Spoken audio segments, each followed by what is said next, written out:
खेळाकडे खेळाच्या दृष्टीने पाहावं की नाही हा प्रत्येकाचा अधिकार आहे असं अजित पवार यांनी म्हटलंय। कोणताही मुद्दा भावनिक करू नये असंही अजित पवार म्हणतायत। भारत-पाक सामन्यावर अजित पवार यांची ही प्रतिक्रिया। तर अजित पवार असे बोलत असतील तर त्यांच्या अंगात पाकड्यांचं रक्त असं संजय राऊतांनी म्हटलंय।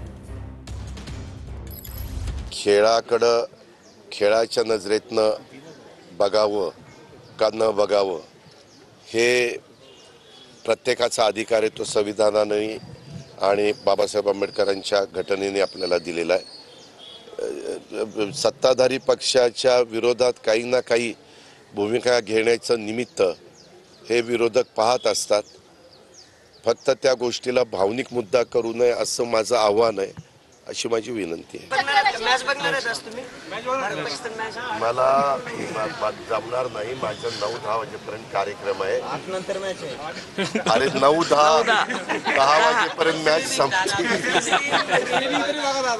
बघू आता तुमचा आग्रह आहे तर सगळं झाल्यावर वेळ असेल तर बघेल। हायलाइट राजकारण येतो। आपण ही सामना पाहणार हा असं ते म्हणतात। हो, तो पाकिस्तानीच आहे, अर्धा पाकड्याच आहे तो। अजित पवार जर असं बोलत असेल तर त्याच्या अंगातलं रक्त पाकड्यांचं रक्त आहे, कळलं?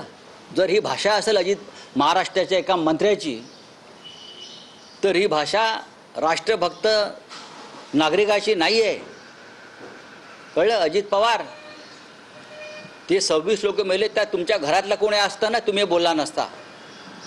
त्या 26 मृतांमध्ये जर तुमच्या घरातलं जर कोणी असलं की तुमचा एखादा ठेकेदार जरी असला ना त्याच्यातला, तरी तुम्ही बोलला नसता। संजय राऊत हे बिनडोक राजकारणी आहेत। संजय राऊतांकडनं माननीय अजितदादा पवार साहेबांना देशप्रेमाची देशभक्तीच्या सर्टिफिकेटची कुठलीही गरज नाही।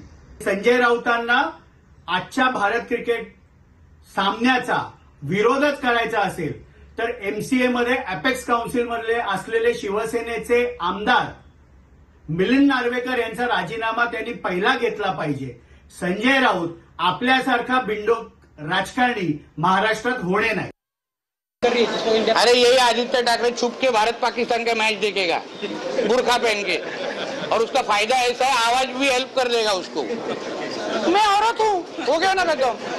हे आम्हाला सांगतात राष्ट्रभक्ती, जाऊ द्या हो, कसलं जा नेपाळला जा।